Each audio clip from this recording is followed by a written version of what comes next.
여러분은 하루의 기준을 무엇에 두며 살아가시나요? 대부분의 사람들은 시간을 기준으로 하루를 살아갈 겁니다. 저 또한 시간을 중요하게 생각하는 사람입니다. 하루 24시간을 어떻게 쓸지, 일주일과 한 달을 어떻게 채울지 계산하며 파워 J로 꽤나 오랜 시간을 살았습니다. 하루를 마무리하고 잠에 들 때는 내일의 시간을 계산합니다. 내일은 몇 시에 일어나서 몇 시까지는 이걸 하고 또 몇 시부터는 무엇을 해야지. 조금 더 큰 시간으로는 요일마다 반복되는 일정들을 소화하고 그 틈의 시간을 배분해서 할 일들을 채워 넣었습니다. 그런데 아기를 낳고 나니 이 시간의 개념이 완전히 전복되었습니다. 제가 중심이었던 시간이 바뀌어 아기 중심의 시간을 살게 된 것입니다. 분명 같은 24시간인데 이전과는 전혀 다른 삶을 살게 됩니다. 다른 감각, 다른 시선, 다른 마음으로 전혀 다른 시간을 살아갑니다. 요즘 제가 사는 시간의 제일 큰 중점은 아기가 일어나는 시간, 아기가 밥을 먹는 시간, 아기가 잠을 자는 시간 등 아기 위주의 시간입니다. 그러다 보니 저를 기준으로 살았던 시간은 아득하고 멀게만 느껴집니다. 어제가 오늘 같고 오늘이 내일 같은 흘러가고 있는 것일까? 의문을 갖게 되는 시간. 저는 그렇게 아기 중심의 시간을 산 지 1년이 지났습니다. 저뿐만 아니라 우리 모두는 저마다의 시간을 살아갑니다. 시간에서 벗어난 존재는 아무도 없습니다. 여기 혹시 시간을 벗어나 살고 계신 분이 계실까요? 아무도 없으실 겁니다. 작은 벌레 하루살이는 하루처럼 짧은 시간을 산다고 해서 그 이름을 얻었습니다. 그리고 여름철 뜨겁게 울던 매미는 땅속에서 3년에서 17년의 시간을 살고 성충이 되어 지상에서는 단 한 달의 시간뿐이 살지 못한다고 합니다. 사람과 동물, 곤충뿐만이 아니라 나무와 꽃과 열매들도 시간과 함께 피고 지고 열매를 맺습니다. 이렇게 모든 피조물은 시간 안에 존재합니다. 성경의 이야기 또한 언제나 시간 속에서 진행됩니다. 오늘 구약 본문 예레미야 32장 역시 예레미야에 포위된 역사적 시간을 구체적으로 설명하면서 이야기를 시작합니다. 예레미야 32장 1절입니다. 유다의 시드기야 왕 10째 해, 곧 느부갓네살 18째 해에 여호와의 말씀이 예레미야에게 임하니라. 이때는 주전 588년경 유다 시드기야가 왕이 된 지 10년, 바벨론 느부갓네살이 왕이 된 지 18년. 이 시점에 예루살렘은 바벨론의 군대에 포위당하고 있었습니다. 바벨론은 당시 신흥 강대국으로 어마어마한 군대의 군사력을 자랑하고 있던 나라였는데요. 그 강한 나라가 모든 군대를 이끌고 와서 예루살렘을 에워싸고 진을 치고 있는 시간을 보내고 있었습니다. 그 예루살렘 안에서는 점점 먹을 것이 줄고 언제 무너질지 모르는 공포와 두려움 속에서 난국의 시간을 보내고 있었습니다. 그런데 바로 이때 하나님의 말씀을 선포하는 예레미야가 유다 왕 시드기야 궁전 시위대의 뜰에 갇혔다고 본문은 말합니다. 어찌된 영문일까요?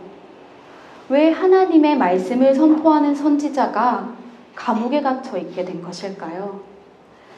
예레미야 32장 3절과 5절입니다.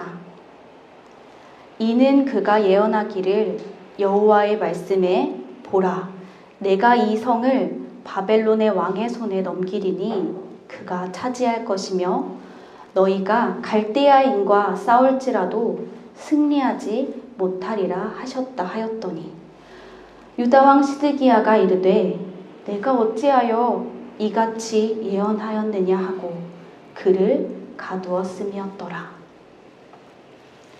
예레미야는 계속해서 유다의 불순종과 제약된 행위를 고백하며 그로 인해 예루살렘의 모든 땅이 바벨론 왕의 손에 넘어가고 이 땅은 폐허가 되며 70년 동안이나 바벨론의 포로가 될 것이라고 예언해 왔습니다. 게다가 바벨론과 싸울지라도 승리할 수 없다, 이렇게 말합니다. 그 말을 듣고 시드기야 왕은 어떻게 합니까? 자신의 죄를 반성하고 자신의 삶을 돌이키기는커녕 듣기 싫은 소리를 하는 저 예레미야를 당장 가두라 명합니다. 시드기야 왕과 제사장, 거짓 선지자들의 생각은 예레미야와 달랐습니다. 그들은 하나님께서 예루살렘 성전을 지켜주실 것이라 생각하며 평강하다, 평강하다, 아무 문제 없다, 그렇게 현실을 외면했습니다. 또한 하나님께서 우리를 지켜주실 것이라는 거짓된 신념에 사로잡혀 있었습니다. 그들은 자신의 불의와 제약을 돌이켜 회개하지 않았고 그런 회개하지 않음에서 오는 확신은 그들의 신앙이 아니라 다가오는 현실을 외면하고 은폐하는 잔혹한 낙관주의의 한 모습이었습니다. 그런데 그 난국 속에서 예레미야에게 하나님의 말씀이 임합니다. 예레미야 32장 7절입니다. 보라, 내 숙부 살롬의 아들 하나멜이 내게 와서 이르기를 너는 아나돗에 있는 내 밭에 살아. 이 기업 물을 권리가 내게 있느니라 하리라 하시더니 바벨론에 의해 나라가 포위되고 게다가 감옥에 갇힌 예레미야에게 하나님의 말씀대로 친척 하나멜이 정말 찾아옵니다. 그리고 아나돗에 있는 자신의 밭을 사달라고 요청합니다. 예레미야, 아나돗에 있는 제 밭을 사주십시오. 기업 물을 권리가 당신에게 있으니 이 밭을 사주셔야 합니다. 여기서 말하는 기업을 물은다는 것은 집안의 땅이나 재산이 다른 사람에게 넘어갔을 때 가까운 친족이 값을 치르고 되찾아주는 제도를 말합니다. 하나멜은 바로 이 권리를 근거로 예레미야에게 자신의 밭을 사달라고 부탁한 것이었습니다. 여러분이라면 이 상황에서 어떻게 대답하실 것 같으십니까? 저라면 지금 나라가 망하기 일보 직전인데 무슨 땅을 사라 말씀하십니까? 그리고 이제 그 밭은 바벨론 사람들의 땅이 될 게 분명한걸요. 지금은 땅을 살 때가 아닙니다. 이렇게 말했을 것 같습니다. 이런 상황에서 밭을 산다는 것은 경제적으로 완전히 어리석은 일입니다.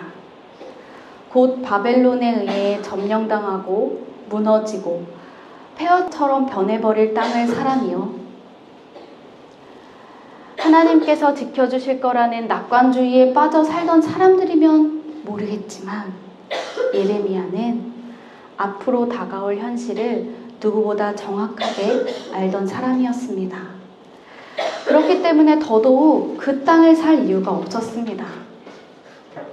그런데 예레미야는 우리의 생각과는 전혀 다른 선택을 합니다. 예레미야 32장 9절입니다. 내 숙부의 아들 하나멜의 아나돗에 있는 밭을 사는데 은 17세겔을 달아주되. 예레미야는 멸망이 눈앞에 다가온 현실 속에서 밭을 삽니다. 성은 곧 함락될 것이고 땅은 아무 쓸모가 없어질 것인데 그럼에도 이 밭을 산다니요. 예레미야의 행동은 아무래도 무모한 것처럼 보입니다. 그러나 그는 눈앞의 상황이 아니라 하나님의 약속을 신뢰하며 그 말씀에 순종했습니다. 선지자는 단순히 말만 전하는 사람이 아닙니다. 하나님의 말씀을 몸으로 살아내는 사람이었습니다. 그래서 예레미야는 밭을 사는 행위로 하나님의 말씀을 선포했습니다. 그리고 예레미야는 단순히 은 17세계를 달아주며 하나멜의 밭을 사는 데서 멈추지 않았습니다. 그는 매매 증서를 작성하고 봉인하고 증인을 세우고 토기의 그릇에 넣어 보관하는 모든 절차를 따랐습니다. 이것은 단순한 법적 형식이 아니라 훗날 이 증서를 꺼내보게 될 사람에게 하나님의 약속은 여전히 살아있다. 이 증언이 남겨지기 바라는 마음이었습니다. 예레미야는 자신은 회복을 보지 못할지라도 후대가 그 증서를 통해 하나님을 기억하고 희망을 붙들기를 원했습니다. 캐서린 켈러는 시간을 흘러가는 시계의 시간, 직선적인 크로노스와 하나님의 회복이 응축되는 질적인 시간, 카이로스의 시간으로 구분합니다. 예레미야의 밭을 사는 행위는 크로노스의 시간으로 보기에는 도무지 설명되지 않는 일이었습니다. 그러나 크로노스의 눈으로 볼 때는 그것은 하나님께서 약속하신 미래를 미리 살아낸 행동이었습니다. 예레미야 32장 15절입니다. 만군의 여호와 이스라엘의 하나님께서 이와 같이 말씀하시니라. 사람이 이 땅에서 집과 밭과 포도원을 다시 사게 되리라 하셨다 하니라. 예레미야는 눈앞에 닥쳐온 멸망이라는 난국 속에서 하나님께서 주시는 다른 시간을 보았습니다. 이 땅을 되찾고 회복하게 하실 미래의 시간을 본 것입니다. 그러나 그 시간은 당장 주어지지 않았습니다. 예레미야는 50년 후에나 이 땅을 다시 되찾고 70년 후에나 이 땅에 예루살렘 성전을 재건하게 될 것임을 너무나도 잘 알았습니다. 그렇지만 예레미야는 무너진 땅을 사면서 하나님께서 회복하게 하실 미래, 그 미래를 오늘로 끌어와 선취했습니다. 선취란 아직 오지 않은 하나님의 약속을 지금 내 삶에 먼저 붙드는 것입니다. 예레미야가 밭을 사는 행동은 회복의 약속을 오늘로 끌어온 선취였습니다. 그것은 아직 오지 않은 희망을 지금 살아낸 응축의 카이로스로서의 시간이었습니다. 예레미야가 선취한 희망은 공허한 낙관이 아니었습니다. 난국과 같은 현실을 외면하지 않고 그 자리에 머무를 때 시작되는 것이었습니다. 철학자 도나 헤러웨이는 이것을 난국과 더불어 머물기라고 말합니다. 도망치지 말고 허망한 낙관으로 은폐하지도 말고 난국의 진실과 함께 머물라는 것입니다. 예레미야의 태도가 바로 그랬습니다. 그는 멸망을 직시하면서도 그 자리에 머물러 희망의 씨앗을 심었습니다. 폐허와 앞으로 찾아올 긴 포로기의 시간을 누구보다 잘 알았지만 모든 절차를 철저히 지키며 하나멜의 밭을 샀습니다. 여러분, 믿음은 난국을 건너뛰는 힘이 아니라 난국 속에 남아 머무는 용기입니다. 믿음은 괜찮다는 말로 덮는 것이 아니라 힘들고 무너지고 그런 나의 삶이지만 그럼에도 하나님께서 여전히 일하고 계신다. 이런 고백이 되어야 합니다. 예레미야가 토기 그릇에 보관한 증서는 바로 그런 고백을 남긴 믿음의 표지였습니다. 신학자 캐서린 켈러는 이 희망의 성격을 이렇게 설명합니다. 희망은 아직 도래하지 않은 것을 예측하는 것이 아니라 그것을 지금 수행하기 시작하는 것이다. 그럴 때 희망은 낙관주의와 염세주의의 순환을 끊어낸다. 이 희망은 심지어 활동을 시작하자마자 애도한다. 켈러가 말하는 희망은 미래를 보장하는 낙관이 아닙니다. 희망은 불안한 현재의 가장자리에서 상실과 애도를 안고도 지금 여기에서 내가 할 수 있는 작은 행위를 시작하는 용기입니다. 오늘 우리의 세상도 다르지 않습니다. 기후위기, 전쟁, 불평등이 우리를 포위해 오고 있습니다. 그러나 여전히 우리는 이렇게 말합니다. 괜찮다. 아직은 괜찮다. 발전된 기술이 해결해 줄 것이야. 더 많이 성장하는 것이 답이다. 켈러는 이런 우리의 태도 앞에 미국의 문화비평가 로렌 벌렌트의 말을 빌려 이것을 잔혹한 낙관주의라 설명합니다. 희망이 실패와 좌절로부터 피어나지 않고 그것들을 외면하거나 은폐하는 힘으로 작용한다면 그것은 잔혹한 낙관주의가 됩니다. 이와 반대로 성경의 희망은 난국 속에서 시작됩니다. 희망은 난국을 뛰어넘는 게 아니라 난국 속에 머무는 것입니다. 예레미야가 밭을 사는 행위는 미래를 미리 당겨온 응축된 지금이었고 난국 속에 머무르며 드러낸 하나님의 희망의 표지였습니다. 그렇다면 예레미야가 무너진 현실 가운데 왜 이런 선택을 했을까요? 예레미야는 바로 그 거짓된 평화, 현실을 외면하고 은폐하는 잔혹한 낙관주의와 싸우기 위해서였습니다. 그 시대 백성들과 지도자들은 하나님보다 재물과 권력에 마음을 두었고 마치 모든 것이 영원할 것이다 이렇게 여기며 평강하다, 아무 문제 없다 외쳤습니다. 그러나 그 낙관은 결국 무너졌습니다. 예수님께서도 이런 잔혹한 낙관을 단호히 깨트리셨습니다. 누가복음 16장에서 들려주신 부자와 나사로의 이야기가 바로 그것을 보여줍니다. 부자는 왕들이 즐겨 입는 자색 옷을 입고 날마다 호화롭게 즐겼습니다. 그는 지금 누리는 자기의 시간이 영원할 것이라고 믿으며 그 안에만 갇혀 살았습니다. 그런데 그런 부자가 보지 못했던 것이 있었습니다.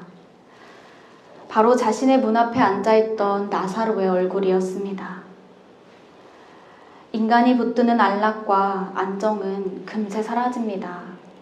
그러나 하나님의 시간은 고통받는 이웃의 얼굴과 외면당하는 생명의 신음 속에 지금도 머물러 있습니다. 늘 곁에 있던 나사로를 외면한 것은 끝나지 않을 것 같은 시간에 갇힌 부자의 착각이었습니다. 그리고 그 외면이 곧 심판의 시작이 되었습니다. 하나님의 시간은 저 먼 미래에만 있지 않습니다. 지금 여기 고통받는 얼굴을 알아보는 순간에 하나님의 시간이 찾아옵니다. 우리의 대문 앞에도 나사로가 앉아 있습니다. 그리고 그 나사로는 가난한 사람만을 뜻하지 않습니다. 기후위기 속에 신음하는 숲과 강, 뜨거운 여름 햇볕 아래 갈라져가는 논과 밭, 물길을 잃어버린 강줄기, 제자리를 빼앗긴 작은 생명들, 불평등 속에 소외된 이웃들, 전쟁으로 고통받는 이들. 우리가 그들 곁에 머물 때 비로소 그들의 상처난 몸을 보게 됩니다. 혹시 여러분의 삶의 대문 앞에는 어떤 나사로가 앉아 있습니까? 회사에서, 가정에서, 학교에서, 창조 세계 안에서. 우리가 매일 스쳐 지나가지만 보지 못하는 누군가의 신음은 없습니까? 그 얼굴을 알아보는 시간이 바로 하나님의 시간이 시작되는 자리입니다. 그들을 외면하지 않고 곁에 머무는 것, 그것이 곧 카이로스의 시간을 붙드는 희망의 행위입니다. 희망은 거창한 승리의 선언이 아닙니다. 고통의 자리에서 하나님 나라를 응축해내는 작고도 강한 증거입니다. 그렇기 때문에 희망은 밝은 내일을 약속하지 않습니다. 지금 여기에서 신음하는 피조 세계의 얼굴들과 함께 머물며 희망은 시작됩니다. 그리고 그런 희망은 우리가 살아가는 시간 속에서도 드러납니다. 여러분, 우리는 매일 같은 시간을 삽니다. 그리고 그 시간은 어떤 태도와 어떤 방식으로 사느냐에 따라 전혀 다른 결과들을 만들어냅니다. 그저 하루를 흘려보내며 사라져버리는 시간이 되어버릴 수도 있고 하나님의 일하심이 응축된 시간이 될 수도 있습니다. 참된 희망은 하나님의 일하심이 응축된 카이로스의 시간 안에서 드러납니다. 캐서린 켈러의 말처럼 희망은 결코 낙관주의와 혼동될 수 없습니다. 희망은 언제나 고뇌에 찬 것이고 상실을 애도하는 것이며 새 예루살렘과 새 땅, 새 피조물을 향해 함께 분투하는 것입니다. 그러나 우리는 기후위기라는 현실 앞에서 여전히 괜찮다, 평강하다, 아무 일도 일어나지 않는다라며 스스로를 위로하곤 합니다. 어쩌면 예레미야 시대의 제사장들처럼 하나님께서 당신이 창조하신 세상을 알아서 돌보시겠지, 이렇게 말하며 인간이 벌려놓은 죄와 파괴의 책임을 하나님께로 전가하는 잔혹한 낙관주의에 물들어 있기도 합니다. 하지만 우리가 오늘 품어야 하는 희망은 그런 낙관에서 오지 않습니다. 희망은 불안정한 현재, 난국과 같은 현실을 외면하지 않고 그 자리에 머무는 용기에서 시작됩니다. 또한 기후의 현실을 직시하는 자리, 무너짐과 애도를 피하지 않고 그 속에서 함께 머무르는 그 순간에 시작됩니다. 예레미야가 무너질 땅을 사서 토기 그릇에 증서를 보관한 것은 단순한 재산의 거래가 아니었습니다. 하나님의 약속을 지금 여기에 새겨놓은 증표였습니다. 그는 무너짐을 보면서도 미래의 회복을 현재로 당겨왔습니다. 오늘 우리의 회복도 그러합니다. 기후위기 앞에서 불편함을 감수하는 작은 실천, 내 곁에 앉아있는 나사로와 함께하는 연대, 난국을 은폐하거나 외면하지 않고 그것을 직시하며 그 안에 머무르는 용기, 이것이 우리가 밭을 사는 행위이며 우리가 보관해야 할 증서입니다. 우리의 작은 선택 하나하나가 하나님 나라의 약속을 현재에 새기는 행위가 됩니다. 그리고 하나님께서는 이 자리에 예배하는 우리에게 오늘도 말씀하십니다. 포위 속에서도 밭을 사라. 난국 속에 머물며 희망의 증서를 남겨라. 그 부르심 앞에 우리 모두의 삶이 살아있는 증서가 되길 바랍니다. 말씀을 정리하겠습니다. 예수님께서도 하늘의 안전에 머무르시지 않고 난국의 세상 속으로 몸소 들어오셨습니다.